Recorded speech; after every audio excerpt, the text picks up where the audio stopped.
what is a portfolio?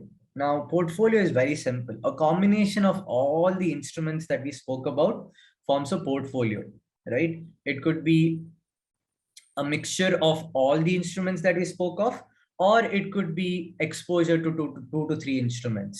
So multiple investment financial instruments together, that forms a portfolio.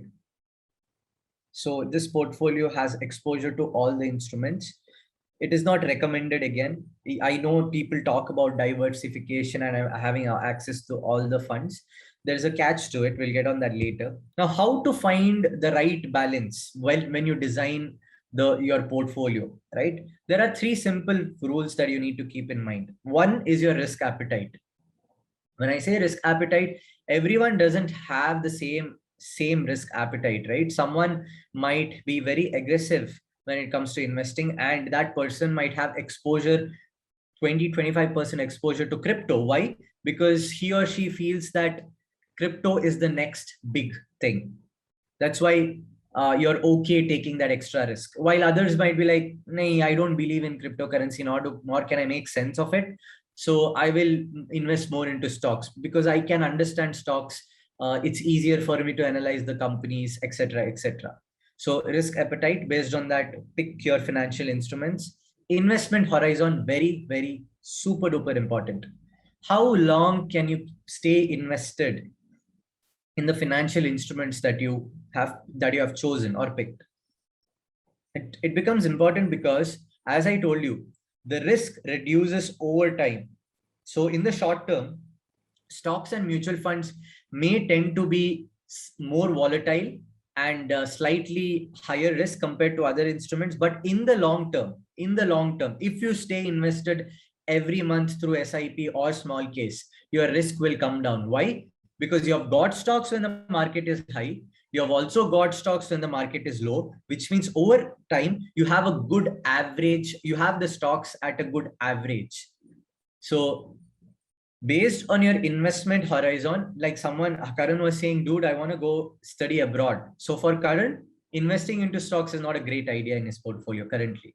For him, debt funds would be a much, much better option, because in debt funds, one, liquidity is easy. Two, there is no volatility much. It moves around from 7 to 8%, right? So that is why the amount of time you can stay invested in a financial instrument is super duper important.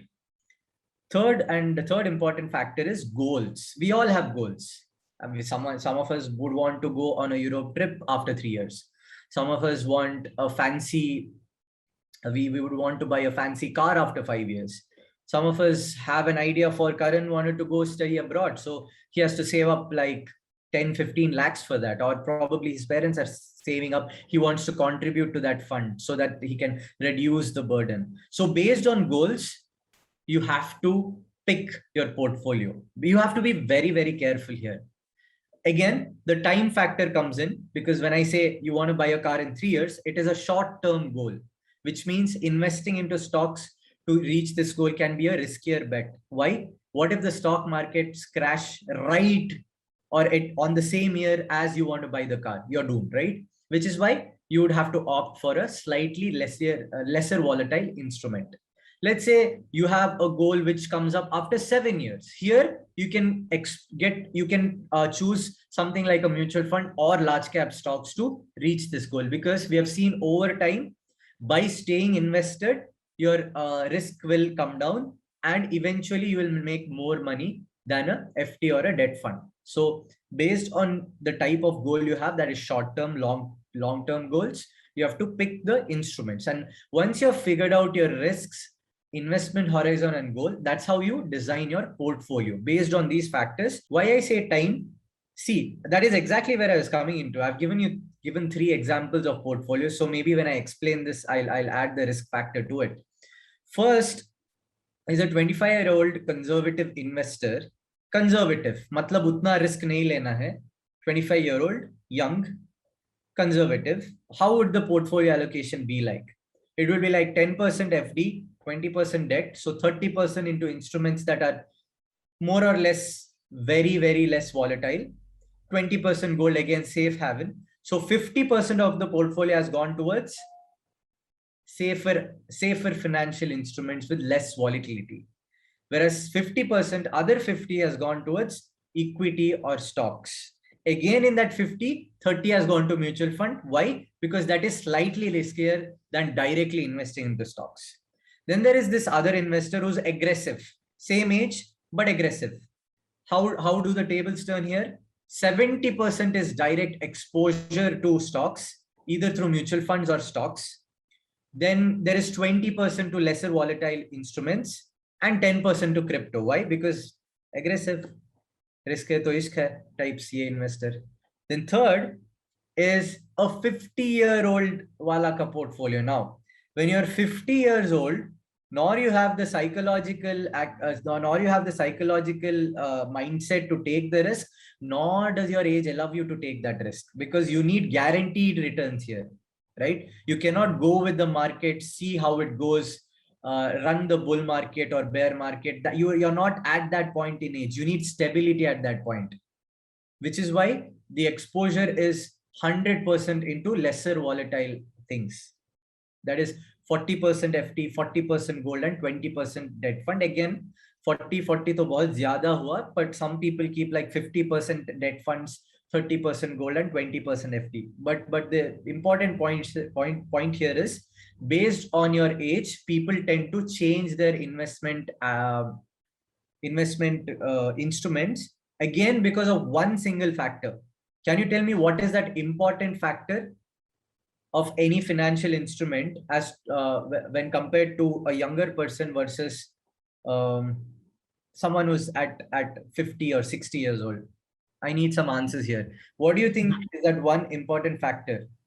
Factor is, when we are young, we can like regrow the same amount which we lost by the risk. If the risk is too much, if we lose the money. But if you're old, you won't guarantee, because now you won't live for long, that you know. So it's like you need a regular, like just a regularly you need money for your living, and you can't afford that risk. Exactly, absolutely. So well, I couldn't have said it better.